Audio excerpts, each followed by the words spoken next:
আসসালামু আলাইকুম রহমতুল্লাহ। প্রিয় শিক্ষার্থীগণ, আজকে আমি আপনাদের সম্মুখে ক্লাস নম্বর 39 নিয়ে হাজির হয়েছি। আলহামদুলিল্লাহ, সব প্রশংসা আল্লাহ রাব্বুল আলামিনের জন্য। তারপরে তারই প্রেরিত শেষ রসুল মুহাম্মদ সাল্লাল্লাহু আলাইহি ওয়াসাল্লামের উপর দরুদ সালাম শান্তি বর্ষিত হোক, আল্লাহুম্মা আমিন। আজকের দার্সে আপনারা একটি নতুন নিয়ম শিখবেন এবং সে নিয়মটি এর পূর্বে শেখেননি। খুবই সহজ নিয়ম, কিন্তু একটু সাবধানতার সাথে বিষয়টা বুঝতে হবে এবং বারংবার পড়ে বিষয়গুলো মগজে বা জেহেনে বসিয়ে নিতে হবে। তো আমরা পারবো ইনশাআল্লাহ। তো চলুন শুরু করা যাক।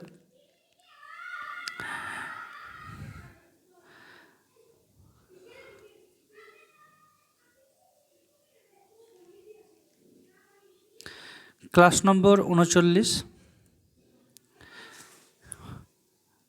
ভালোভাবে বিষয়গুলো বুঝুন। আমরা যখন একটি বই বলি তখন বলি কিতাবুন, একটি কলম কলামুন, তাই না?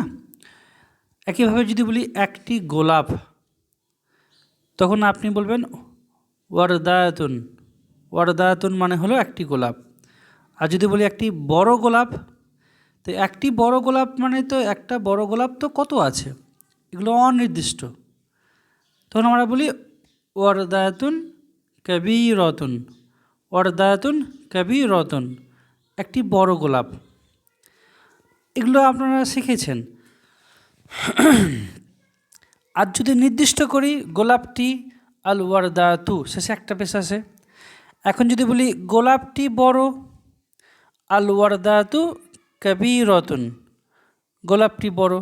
আচ্ছা, যদি বলি বইটি ছোট, আল কিতাবু সগীরুন, বইটি বড়, আল কিতাবু কাবীরুন, তাই না?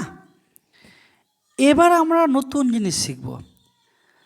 এখন নির্দিষ্ট করলাম, নির্দিষ্ট করার ক্ষেত্রে আমরা একটা গুণ দিয়ে দিলাম, যে আমি বললাম বইটি, কিন্তু বইটি না বলে বললাম বড় বইটি।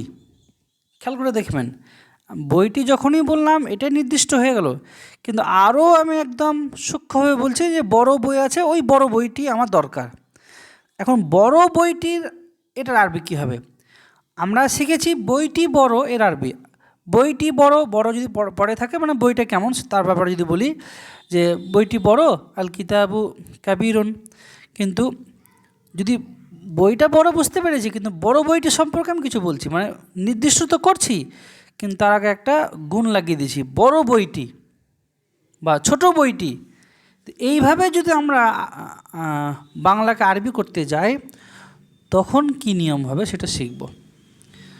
তখন নিয়ম হবে, এখানে একটা দেখেন, গোলাপটি বড়, তো গোলাপটির অবস্থা বোঝাচ্ছি, গোলাপটি কি বড়। তো এখানে জাস্ট একটা নির্দিষ্ট করে গোলাপকে বলা হচ্ছে আল ওয়ারদাতু কাবীরাতুন, কিন্তু এইখানে দেখেন তো বড় গোলাপটি, এখানে গোলাপটি বড় ব্যাপারে বলা হচ্ছে না, বড় গোলাপটি সম্পর্কে হয়তো কিছু বলবো। তো নির্দিষ্ট তো করলাম, তার আগে আবার আরও সুনির্দিষ্ট করে দিলাম যে বড় গোলাপটি, এই বড় গোলাপটি হয়তো পচা, বড় গোলাপটি হয়তো ছেঁড়া, বা বড় গোলাপটি হয়তো শুকনো, বড় গোলাপটি হয়তো সুন্দর, বড় গোলাপটি হয়তো অসুন্দর, বা বড় গোলাপটি দেখতে আরও সুন্দর। এই বড় গোলাপ সম্পর্কে আমি নির্দিষ্ট করে কিছু বলবো। তখন এই বড় গোলাপটির আরবির করার স্টাইল বা ঢং বা নিয়ম বা গঠন ভালোভাবে বুঝুন। তখন করব কি জানেন, এই গোলাপের আরবির আগেও আল লাগাবো, আর বড় এই যে গুণবাচক বা সিফাত শব্দ এর আগেও আল লাগাবো। তো দেখেন, বড় গোলাপটি আরবি হলো আল ওয়ারদাতুল কাবীরাতু। আল ওয়ারদাতুল কাবীরাতু।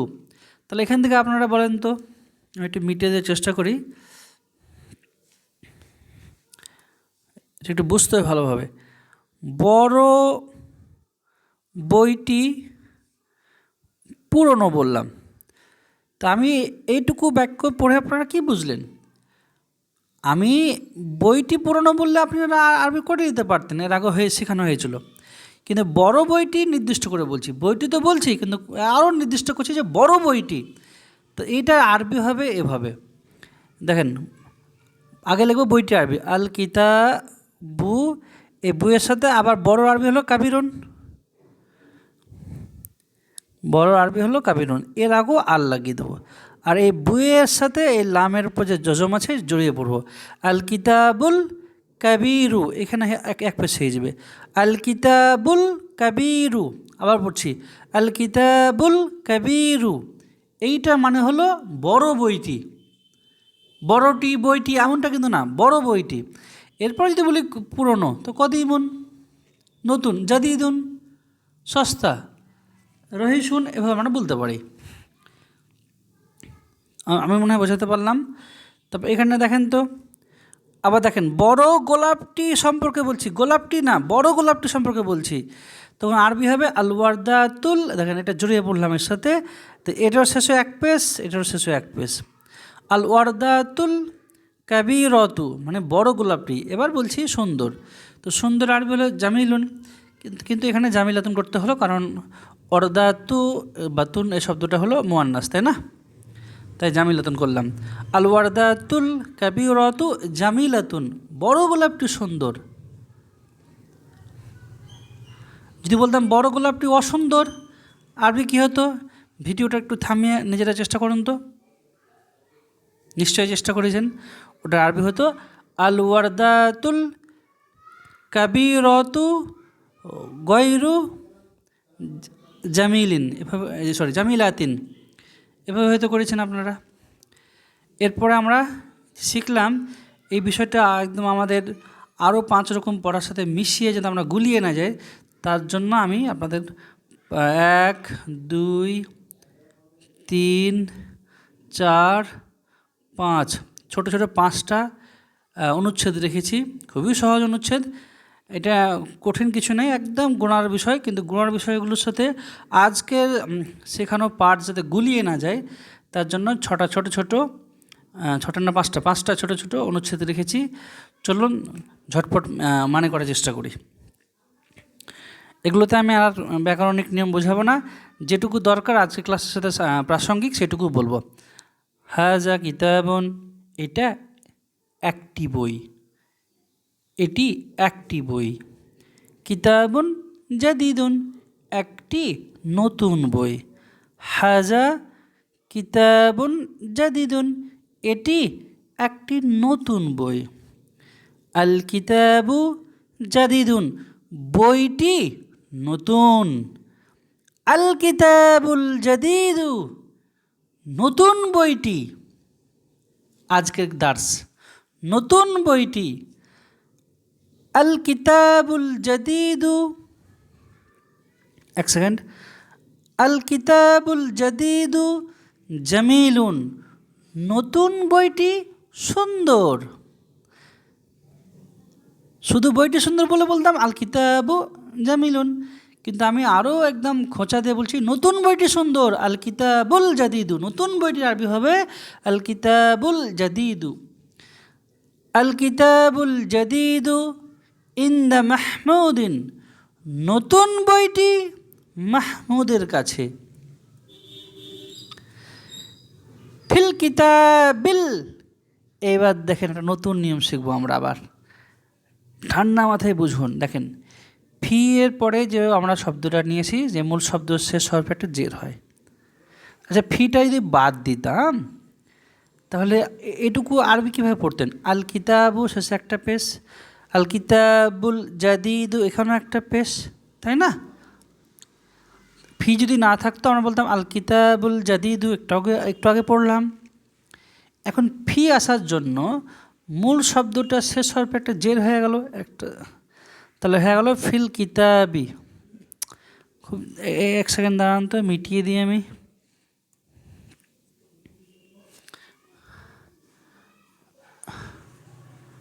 হ্যাঁ, ফি যদি না থাকতো আল কিতাবু এখানে একটা পেশ হতো, এখানেও একটা পেশ হতো, আল কিতাবুল জাদিদু। এখন ফি থাকার দরুন মূল শব্দের শেষে জের হলো। এরপরে যে আমি বলেছিলাম নতুন বইটি, এখানেও আমার মূল শব্দের শেষে জের হয়ে যাবে।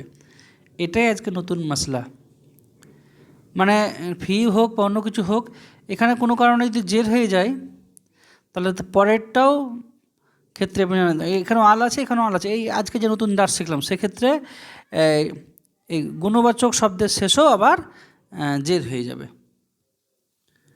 যেমন আপনাদের বোঝাই, দেখেন আমি বলি যদি কীভাবে বোঝাবো, মসজিদের সামনে, এটুকু আরবি কী হওয়া উচিত ছিল? তো মসজিদের সামনে আপনারা আরবি জানেন যে আমামাল মসজিদি, তাই না? এখন যদি আমি বলি নতুন মসজিদের সামনে, তো সামনেটা আপাতত ভুলে যান, নতুন মসজিদটি, এটুকুর আরবি কী হতো? নতুন মসজিদটি, আল মসজিদুল জাদিদু। এখন নতুন মসজিদটির সামনে যদি বলি তো আমামাল মসজিদিল জামিলি, ওখানেও আবার একটা শেষে লি হয়ে যাবে, মানে জের চলে আসবে। তো আমি এবার ঠিক করে পড়ি।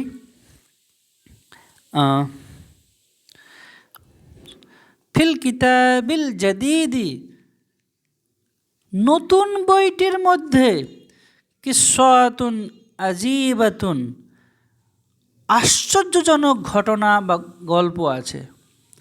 আজীবন শব্দটার মানে হলো আশ্চর্যজনক, আমি লিখেও রেখেছি, দেখেন এই এখানে, এই আজীবন মানে হলো আশ্চর্যজনক।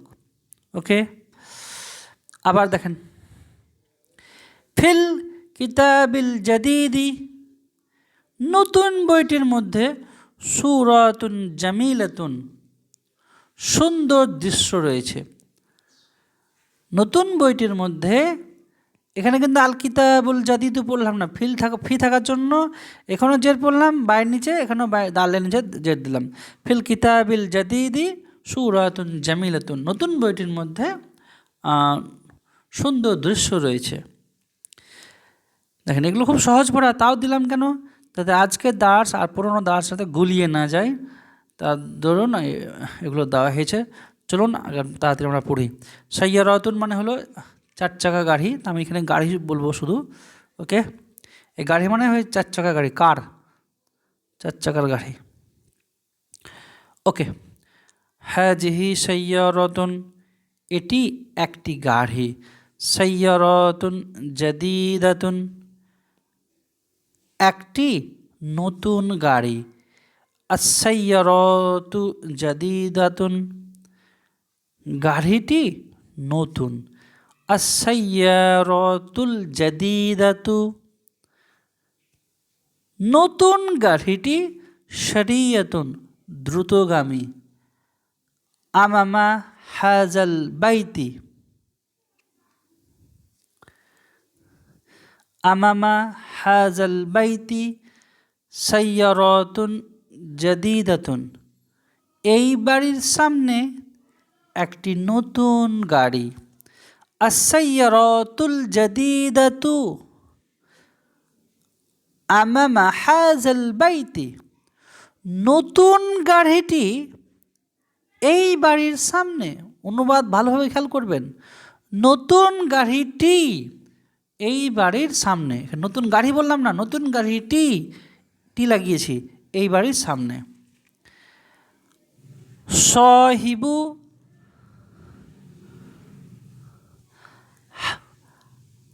হাজাল বাইতি ফিস সাইয়ারাতিল জাদিদাতি, এখানেও তি হবে। ওকে, সাহিবু হাজাল বাইতি ফিস সাইয়ারাতি রাতিল জাদিদাতি, এই বাড়ির মালিক নতুন গাড়ির ভিতরে। এই বাড়ির মালিক নতুন গাড়ির ভিতরে। সাহিবু হাজাল বাইতি ফিস সাইয়ারাতিল জাদিদাতি, এই বাড়ির মালিক নতুন গাড়ির ভিতরে। ফি মানে হলো ভিতরে, এই নতুন গাড়ির মধ্যে। আচ্ছা, এরপর আমরা গুরফাতুন মানে হলো কামরা বা রুম, এটা নিয়ে আমরা একটা বাক্য পড়ি। গুরফাতু ফাতিমাতা, ফাতিমার কামরা। গুরফাতু ফাতিমাতা ওয়াসিয়াতুন, ফাতিমার কামরা প্রশস্ত। ফি গুরফাতি ফাতিমাতা মিরওয়াহাতুন জাইয়্যিদাতুন, ফাতেমার কামরার ভিতরে একটি ভালো মানের পাখা আছে। আল মিরওয়াহাতুল জাইয়িদাতু, আল মিরওয়াহাতুল জাইয়িদাতু, ভালো পাখাটি। ফি গুরফাতি ফাতিমাতা, ভালো পাখাটি ফাতেমার কামরার ভিতরে। মসজিদুন মানে মসজিদ।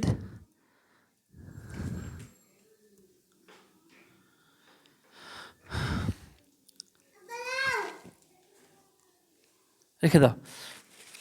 হাজা মসজিদুন কদিমুন, এটি একটি পুরনো মসজিদ।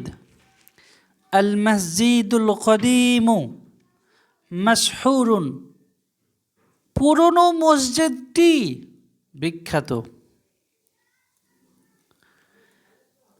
আমামাল মসজিদুল কদিমি, এই দেখেন যে চলে এসছে এখানে। আমামাল মসজিদ মানে মসজিদের সামনে। এটা একটা আপনাদের মনে হয় উদাহরণ দিয়ে বোঝানোর ক্ষেত্রে এটা চলে এসেছিলো, তাই না? আমামাল মসজিদুল কদিমি, পুরনো মসজিদটির সামনে। ইমামুন আর আমামা বানানগুলো একই। উপরে দেখবেন যেটা আলিফের উপর একটা হামজার মতন দেখতে পাই, ওটা দেখলেই বুঝিয়ে যাবো আমরা এটা আমামা। আর আলিফের নিচে যদি আমরা হামজার মতন দেখতে পাই, ওটা ইমামা। আলিফ তো সদা সর্বদা খালি থাকে। তো যাই হোক, এটা পড়ি। আমামাল মসজিদুল কদিমি হাদিকাতুন, পুরনো মসজিদটির সামনে একটি বাগান আছে। দেখেন যেটা বলছিলাম, আলিফের নিচে যেমন হামজা দেখতে পাচ্ছি, তো এটা ইমামা মানে ইমামুন। ইমামুনটা এখানে ইমামু পড়বো আমরা। ইমামুল মসজিদ, ইমামুল মসজিদুল কদিমি, ইমামুল মসজিদুল কদিমি আলিমুন কবীরুন, পুরনো মসজিদটির ইমাম একজন বড় আলেম। পুরনো মসজিদটির ইমাম একজন বড় আলেম। আম্মু মাজিদিন, মাজেদের চাচা। ইমামুল মসজিদুল কদিমি, আম্মু মাজিদিন ইমামুল মসজিদুল কদিমি, মাজেদের চাচা পুরনো মসজিদটির ইমাম। মাজেদের চাচা পুরনো মসজিদটির ইমাম। এই চাচা আর চাচা দুটো একই জিনিস। গ্রাম্য লোকেরা আমরা চাচা বলি, খাতা কলমে লেখে কি চাচা। এরপরে দেখেন বাইতুন, বাইতুন নিয়ে একটি দার্স দেওয়া হয়েছে। হাজা বাইতুন জামিলুন, এটা একটি সুন্দর বাড়ি বা ঘর। আল বাইতুল জামিলু ফিল আশিমাতি, সুন্দর বাড়িটি রাজধানীর ভিতরে। রশেদুন সহিবু, রশেদুন সহিবু হাজাল বাইতি, রাশেদ এই বাড়ির মালিক। রশেদুন সহিবু হাজাল বাইতি, রাশেদ এই বাড়ির মালিক। সহিবু হাজাল বাইতি তাজিরুন গনিউন, এই বাড়ির মালিক একজন ধনী ব্যবসায়ী। এরপরে দেখেন এই বাক্যটা আর পরের বাক্যটা হুবহু একই রকম লাগবে, কিন্তু একটু পার্থক্য আছে। দেখেন সাহিবু হাজাল বাইতিল জামিলি, কেন এখানে দেখেন বাইতি এসছে, এটার আগের পুরোনো ক্লাসে বুঝেছিলাম সাহিবু হাজাল বাইতি এই বাড়ির মালিক, এরকম ধরনের বাক্যাংশ অনুবাদ করার সময় আমরা এভাবে করেছিলাম। যদি সাহিবু না থাকতো হাজাল বাইতু হতো, মানে এই বাড়িটি আরবি হতো হাজাল বাইতু। আর যদি বলি এই বাড়ির মালিক, তখন হবে সাহিবু হাজাল বাইতি। এবার দেখেন আমি এটা অ্যাকচুয়ালি ছিল আল বাইতুল জামিলু, আল বাইতুল জামিলু মানে সুন্দর বাড়িটি, কিন্তু এই আগের নিয়ম অনুযায়ী এটা হয়ে যাবে বাইতি, আর বাইতির জন্য এটা আবার জামিলি হয়ে যাবে, জামিলুটা আর থাকবে না। তো সাহিবু হাজাল বাইতিল জামিলি তাজিরুন গনিয়ুন, এই এই সুন্দর বাড়িটির মালিক। অনুবাদ দেখেন, আগের অনুবাদটা কি ছিল? সাহিবু হাজাল বাইতি তাজিরুন গনিয়ুন, এই বাড়ির মালিক একজন ধনী ব্যবসায়ী। দেখেন এখানে কিন্তু মানে আসছে এই সুন্দর বাড়ির মালিক বা এই সুন্দর বাড়িটির মালিক একজন ধনী ব্যবসায়ী। এরপর আর কিছু নেই। আলহামদুলিল্লাহ, আজকে ক্লাস একটু দীর্ঘ হলো, আমি আপনাদের ঠিক মতো বোঝাতে পারলাম কি না আল্লাহ মালুম। তবুও যদি কারো বোঝার ক্ষেত্রে গ্যাপ থেকে যায় বা আজকে দার্স ঠিকভাবে বোঝা না যায়, তো বিশেষ করে আমাকে নক করবেন, ইনশাল্লাহ আমি আপনাদের সাহায্য করব। তবে আমি চেষ্টা করেছি ভালোভাবে বোঝানোর ক্ষেত্রে, কারণ একটা ছোট জিনিসকে আমি 1 নয় 2 নয় 5টি অনুচ্ছেদ রচনা করেছি, তাতে আগের পড়ার সাথে আজকে নতুন দার্স গুলিয়ে না যায়। তা আশা করি আপনারা সকলে ভালো আছেন এবং ক্লাসগুলো নিয়মিত করছেন। আজকের ক্লাস এতটুকুই। আসসালামু আলাইকুম ওয়া রাহমাতুল্লাহ।